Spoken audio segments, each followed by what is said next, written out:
What's up? This is a quick follow-up from my previous series, Lost in the Congo. Now, I'm not in this story myself, as I was still recovering from my ordeal out there back at home. I'm just telling the story for the brothers, as they aren't ones for telling stories themselves. In fact, I had to get multiple recounts from each of them, as well as reading their reports, just to get the full picture. In case you're not familiar with the Nevo brothers, they're a group of legendary hunters who take on the hardest cases the company has, and they've saved my skin on more than one occasion. So, if you've seen the series through to the end, you may have noticed that we all just flew away in the chopper, leaving that gigantic mutated Mahamba's corpse that sank into that lake after the brothers annihilated it behind when we left. You might also remember that everything that ate the flesh of any creature that consumed that pink liquid also became mutated. And since it was days before the company managed to organize a way of removing that behemoth's carcass from where it lay, of course, it had been used as a food source for many fish and other water-dwelling creatures. They had a really hard time just getting to it. There were so many huge aggressive crocodiles surrounding that lake. By the time they got there, they had no choice but to literally bomb the entire lake to exterminate the growing number of animals mutated from eating the Mahamba's rotting flesh. The size of those crocs were reportedly ranging between 5 to 10 meters. Still nothing like what I encountered, but they were big enough. It worked, however, and they rid the lake of all infected animals, actually, of any wildlife whatsoever. They were careful not to totally incinerate the Mahamba's body, though. They wanted to recover it so they could try to extract some of its mutated DNA for whatever purpose. They managed to haul a good half of its carcass out of there before bombing the lake again a second time, just to be thorough. Sounds like the job was done, right? Nope. The attack chopper that bombed the lake after they recovered their precious sample was doing a sweep of the area looking for any land animals when it mysteriously crashed into the jungle after sending a very distorted last message to base. The last transmission was muffled and broken. Not much sense could be made from it. The pilot said something about hitting a huge bat of some sort, and that their propeller had been damaged, but he was very panicky and muffled. Then, he could be heard screaming that they were being attacked by multiple assailants, as he said they were coming at them from all angles. After that, he mentioned that the chopper was going down because something flew into the propeller. That was all.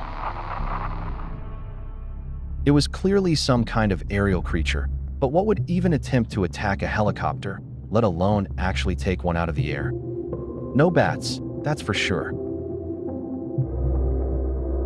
They recovered the chopper miles from the lake without any survivors. The propeller was destroyed, so they got nothing from that, but there were a dozen or so piercings in the chopper shell that looked like huge diamond-shaped spearheads had been thrust through the metal with immense force, hard enough to break right through into the interior. One of the pilots was missing from the wreck, and if that wasn't mysterious enough, the crew found some massive, strange-looking prints around the crash site. They were told to investigate, so they followed the prints to a swampy area close by, where they reported setting up camp. However, no more communications were received from the crew, and 2 days later, when a second crew was sent to their location to check up on them, they found nothing but a trampled campsite with one of the tents stained with blood. There was no bodies at all. They withdrew immediately, realizing the danger, and after that, well, that's when they sent for Big Nevo and his brothers. They were tasked with cleaning up this case by any means necessary. They were first to find out what had happened to the chopper, as well as locating the missing crew. Then they were to hunt and take down whatever was there, mutated or not. After that, they were to make sure nothing else was around and likely to cause future problems. Of course, the brothers went straight back in after tooling up. Those guys mean serious business. If you thought I love hunting monsters, you should see those guys. They are legends for a reason. They went straight to the down chopper, quickly dropping in and searching the crash site. They checked all the damage and determined which was from the attack and which was from the crash. They came up with the idea that it was pterosaurs that had attacked the chopper in the air. No attacks had ever been recorded from those things, and by the size of the holes in the chopper's shell, they would have to be the biggest pterosaurs ever found. It was likely they had been mutated, as that kind of attack was unheard of even to the company. They probably ate some mutant fish from that lake before they cleansed the place, or at least that was their assumption. They decided to deal with that later, as the culprits could be anywhere, and just concentrate on the missing crew for now. They couldn't find any sign of the prints mentioned by them, but they had reported the coordinates for their campsite, so the brothers headed over there and found it without a problem. It was right along a shallow boggy area that stretched far into the jungle beyond where they set up their now flattened tents. The ground was higher from there on, so it wasn't surprising they set up in that area.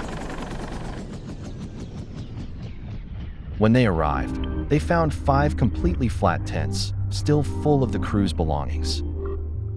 All of them looked as though they had just fallen down. They were covered in mud from out of the bog, which was puzzling, but there was one that was also literally soaked in blood. They had obviously been attacked without warning, but the crew's bodies were nowhere to be found. There were no tracks, prints, or any real signs of a struggle around the campsite, so they were unable to confirm what had happened to the crew. They decided to take to the air again, hoping it would be easier to locate something from a bird's eye view.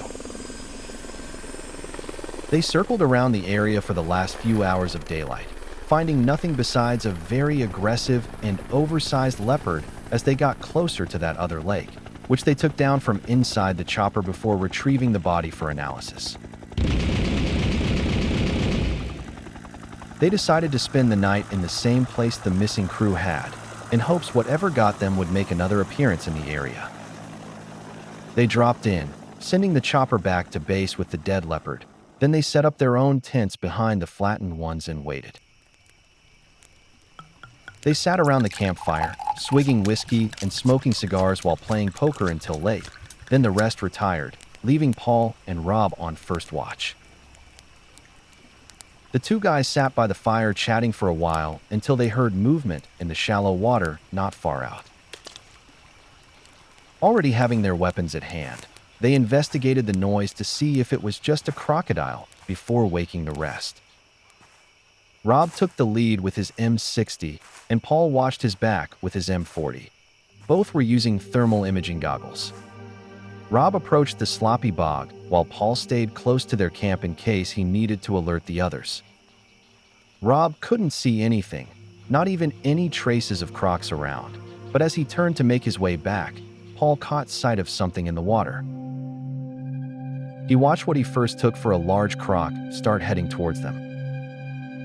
He alerted Rob, who also could see the animal, and they watched as it got within 50 yards before stopping and submerging. "It's just a croc," Rob assured Paul. "We'll have to keep our eyes open, but it shouldn't be a problem." Paul wasn't convinced, however, and still kept scoping out the water suspiciously every few minutes. Nothing happened for the next hour, and by then, Rob had switched places with Neil. Paul and Neil kept checking the place over. They spotted that crocodile again, or what they thought was a crocodile after a couple of sweeps, and stood watching it as it slowly edged closer to within 20 yards before disappearing once more. Neil assumed the same as Rob, that it was just a curious croc, but still, Paul was not convinced. Then, just before it was time for him to switch with Michael, they heard something in the jungle close by. It was just a rustling, and when they checked it out, they couldn't find what made the noise. They scoped the water again afterward and saw that the crocodile reappeared in the same place it had vanished half an hour earlier. They watched again as it came to within 10 yards from the dry ground and stopped, but this time it didn't disappear. It was just lingering there as if studying them.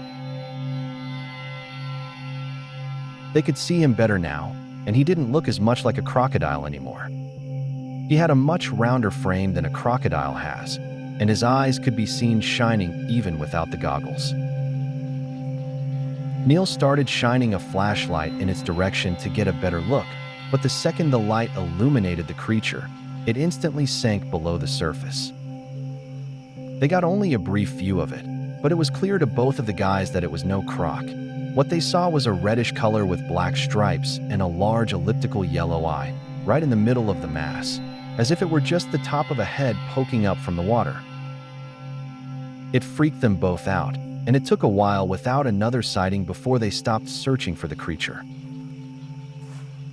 "It can't be as big as it looked," Neil pointed out after they settled back down. "There's no way that water's more than a meter deep where it was."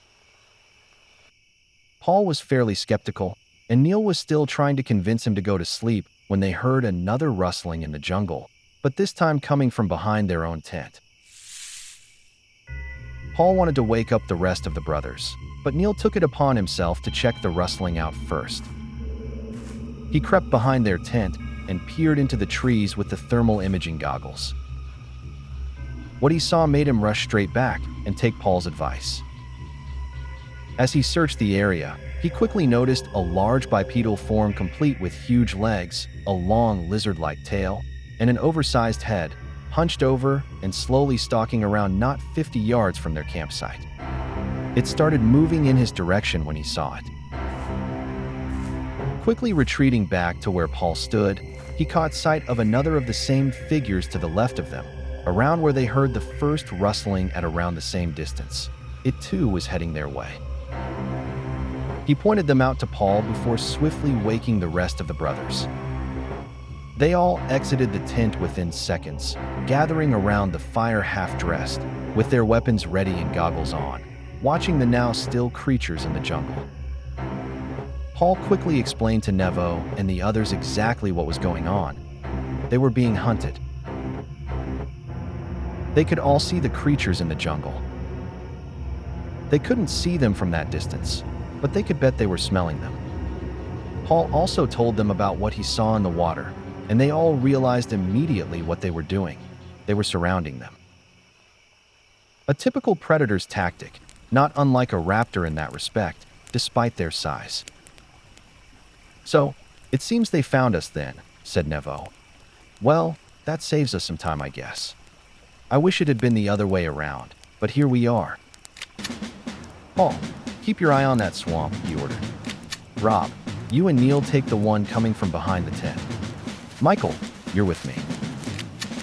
They all just nodded in acknowledgement as he said their names. They took defensive positions behind rocks and trees and watched the two creatures they estimated to be at least 10 meters tall close in. Paul kept his eyes peeled for that submerged one in the water who was still keeping out of sight. Michael started running around, setting up landmines as fast as he could at a safe distance, but only managed to position 3 before the creatures could be heard on the edge of the campground's clearing.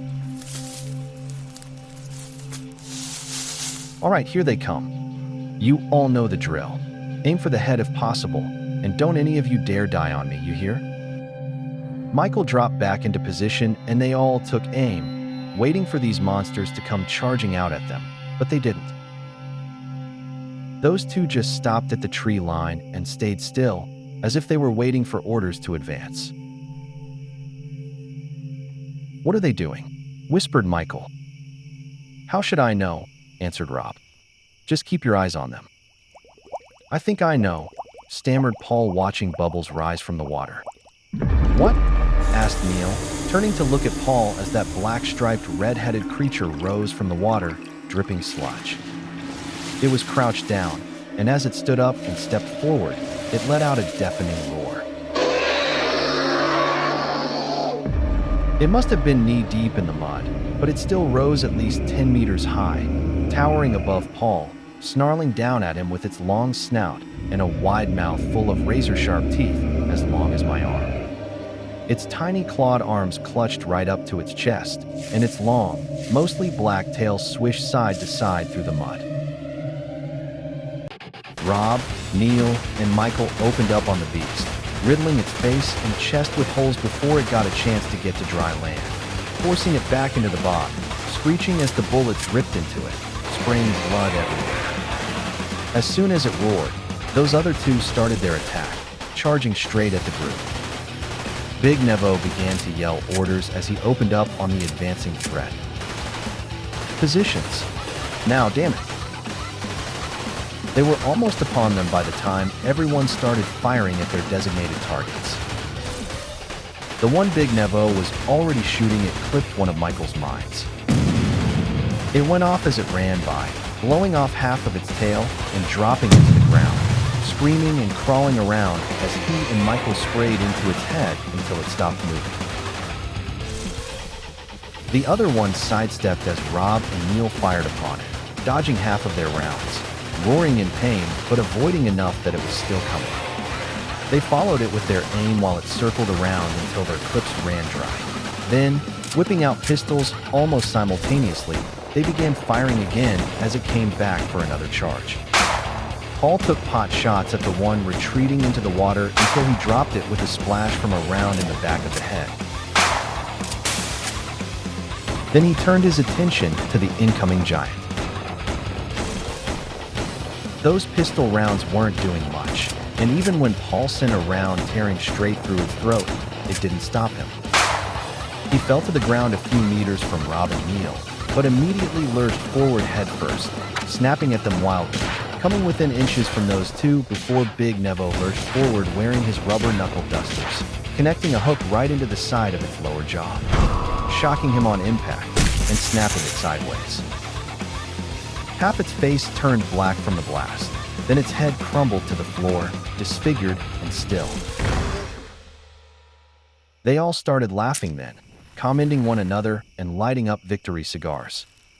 However, they all said when recounting the tale to me that it was an extremely close call. Neil admitted he thought it was going to get him, but Rob said he wasn't fazed at all. Anyhow, they called it in, and after they checked around in case any more of them were lurking nearby, Michael sorted some perimeter defenses, then they had some more drinks and returned to bed. Nothing else happened that night.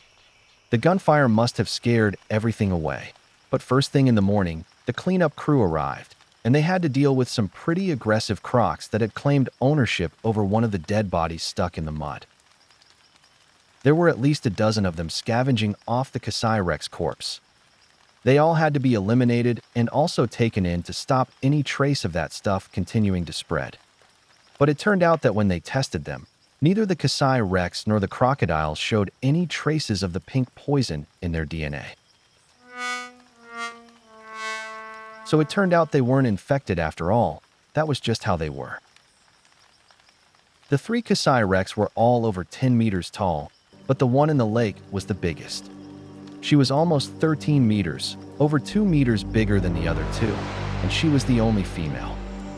The smaller two also had these two small horns on their foreheads. They were only an inch or so in diameter and a few centimeters long, but they were sharp as pins at the tip. Their guts did, however, have traces of the missing crew's remains inside, so one mystery was solved, but the other still remained. Where were the pterosaurs that took down that helicopter? After they got the bodies loaded onto the transport vehicle, they resumed their aerial search from their own chopper. They found nothing else in close proximity to either the bombed lake or their previous night's campsite, so, widening their search area, they spotted in the distance a high-rising mountainous part of the rainforest sticking up above the rest that topped onto a large rocky platform surrounded by tall cliffs. Realizing this would be a perfect location for a huge aerial predator to nest, they headed over and circled the mountain, scoping out the landscape. The rocky top was maybe a few kilometers across and almost totally barren except for a few small pools dotted around. There was one slope on the east side that connected the jungle to it. The rest was surrounded by huge cliffs that dropped down for hundreds of meters at some places straight into lakes. The jungle surrounding the mountain was extremely dense. There was no chance of seeing anything through the trees from above. The top was open and without any vegetation besides the little plants around the pools. It was mostly just rock. They noticed several large cave-like openings along the cliffs as they circled the area. A few were almost big enough to fly the chopper into, Not that they tried, obviously, but they were clearly big enough to house some huge pterosaurs.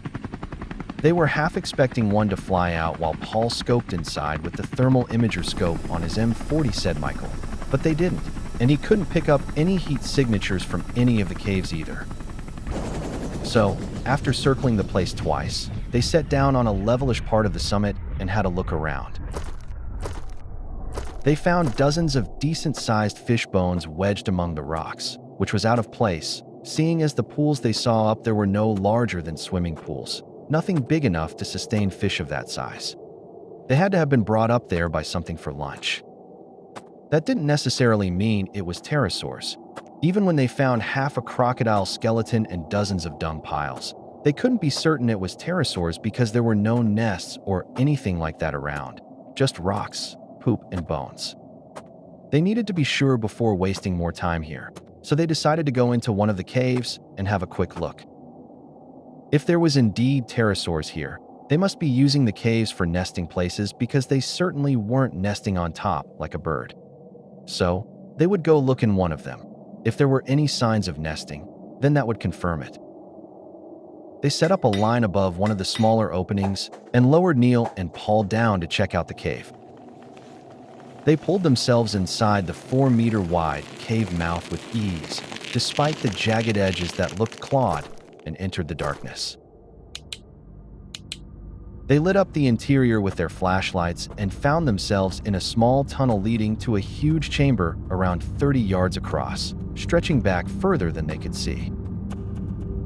The roof was roughly 5 meters high, but it looked uneven and probably got much higher further back, said Paul. However, they never got the chance to find out because seconds after they entered, something could be heard in the distance shuffling around and knocking rocks rolling across the floor.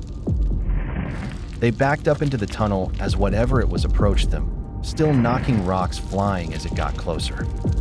They shone their lights around the tunnel as they retreated, frantically searching for the maker of that racket.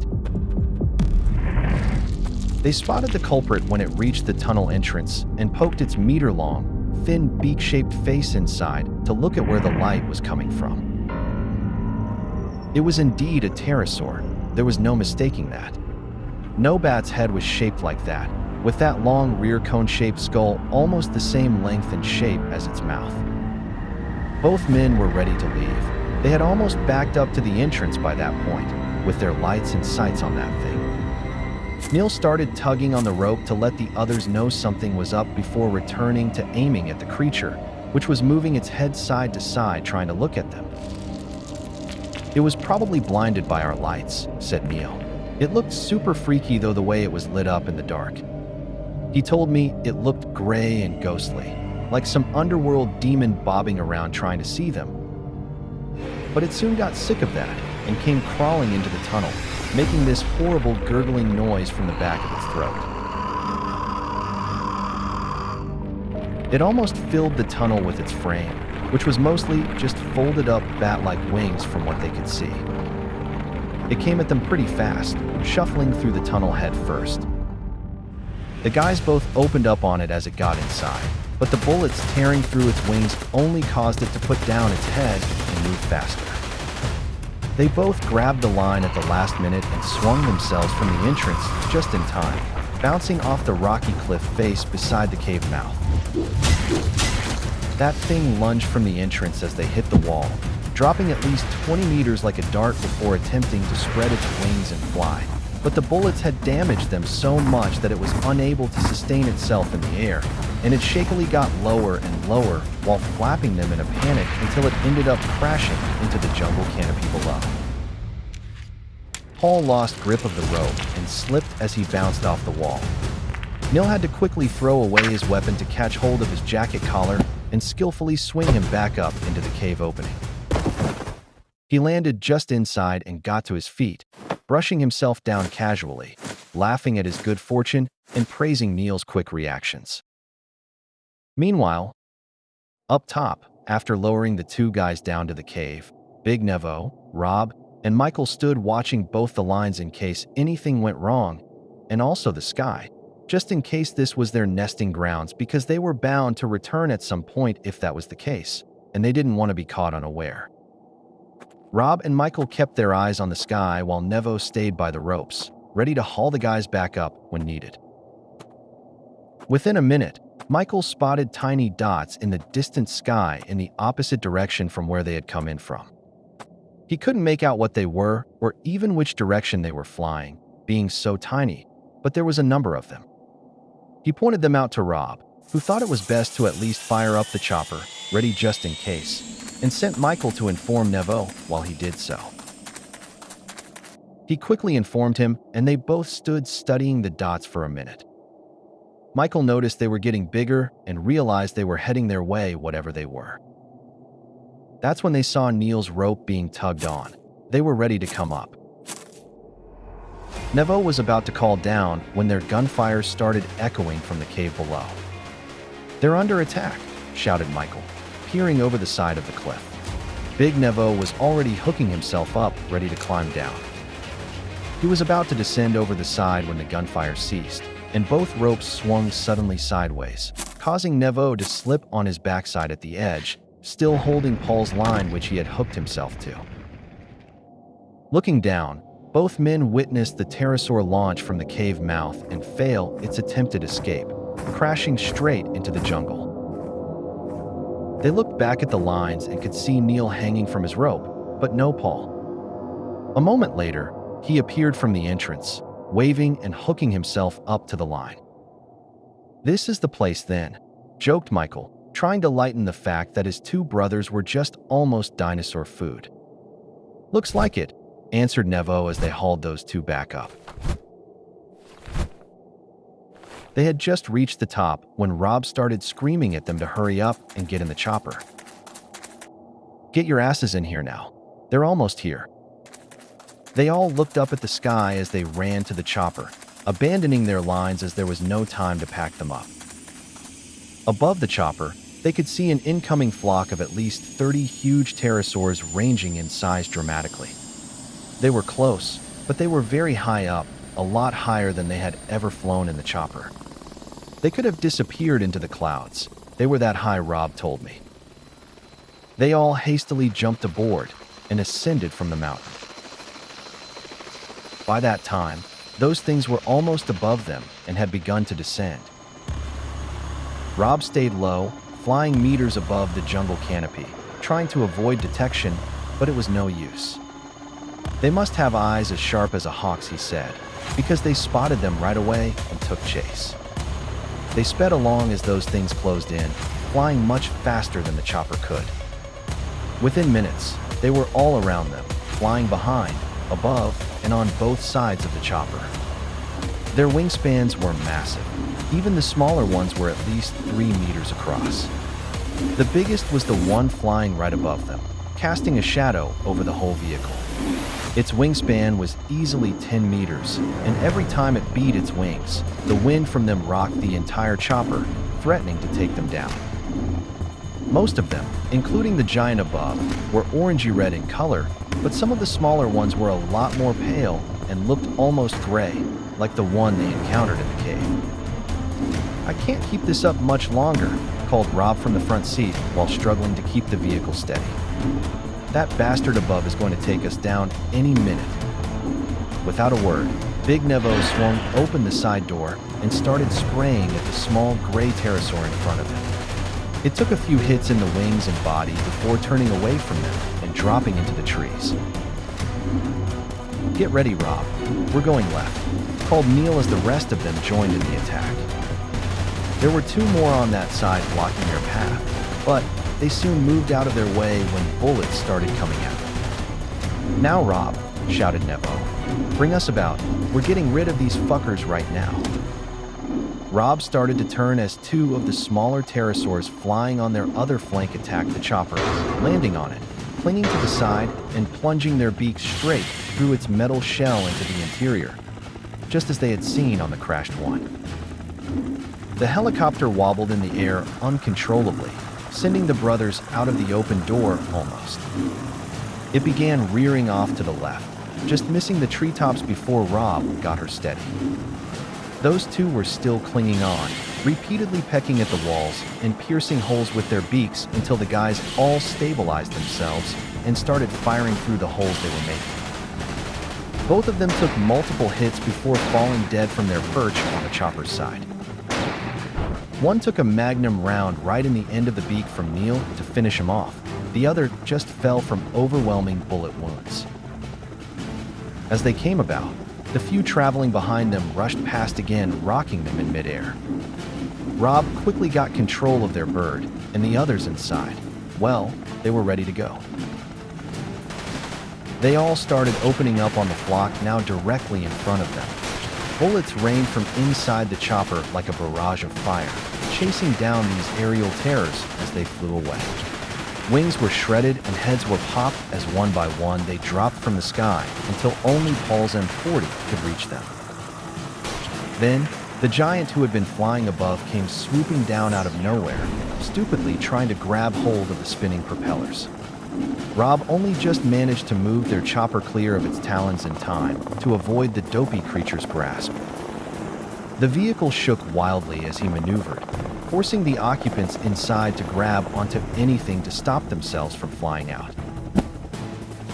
Big Nevo admitted Michael saved his skin then because he was closest to the door and almost got thrown from it when the chopper moved so quickly.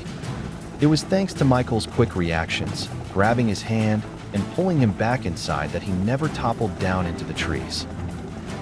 As soon as they straightened up, he slammed the door closed, panting with relief. That huge pterosaur took off after missing its target, following the rest who were far into the distance by then. "Now you want to run?" "I don't bloody think so," chuckled Michael looking out of the window. "Don't let that bastard get away, Rob," said Nevo, patting him on the shoulder. "Oh, he won't be," Rob answered with a smirk on his face, bringing the chopper around and locking his missile launchers onto the target. He fired 2 rockets that went whizzing after the creature. "It didn't even see them coming," recounted Rob. They hit it from behind one after the other, exploding on impact and pretty much incinerating most of its body and left wing. The rest of its carcass was set alight as it plummeted down head first, spinning like a top, leaving a trail of black smoke as it dropped, before crashing straight into a shallow, swampy lake with a huge splash. They headed straight over to the lake, already celebrating, but when they got there, they found the pterosaur's carcass already being claimed by the lake's crocodiles. Now, they were back at square one again. Another huge mutant was stuck in a swampy lake, infecting everything around. So, they called it in first, but they weren't waiting for a crew to come and bomb another lake in 3 days when they'd have to destroy another huge water expanse to rid it of the pink poison. They had enough explosives on board to do the job, so they did. It was so much bigger than the others. It was obviously laced with the pink stuff, so Michael rigged up some parcel bombs, as he called them, to send it packing. They were made from sodium hydride, which apparently explodes on contact with water. I'd never heard of the stuff, and I was the explosives expert in my old unit. I can't keep up with the guy when he starts talking about chemicals. I can defuse most things, and even rig a bomb in a kitchen if I had to, but he knows every damn chemical compound that explodes, under what conditions, to what range and everything. That frickin' genius. He teaches me something new every time I see him. Anyway, they flew over and dropped the parcels on the body, incinerating it and its followers. Then they buzzed around looking for others that had been shot down and destroyed those too. At the end of the day, the body count was 12, including that giant and the cave-dwelling one. Other teams were sent after the rest that escaped, so that's where the story ends, I'm afraid. Oh, right, yeah, that pink stuff that they're now calling the pink poison. Yeah, it's some mutagen that those men who I was calling gangsters, who were actually only frickin' terrorists. They were transporting it from that fortress lab to their buyers, and we screwed up their whole damn operation by destroying that place. Nice. Anyway, the effects of using that stuff are exactly what we saw in that chimp. Giant raging super soldiers, but seriously unstable. They're likely to kill your own men as much as the enemies. Not really ideal, and very dangerous in the wrong hands. We don't, however, have any clue as to who their buyers were. I just hope they didn't get much of that stuff before it went up in smoke, or who knows what's going to happen. Anyhow, that's the end of the story. I hope you enjoyed it. Do the usual jazz if you did, and thanks for listening. Till next time, peace out, everyone.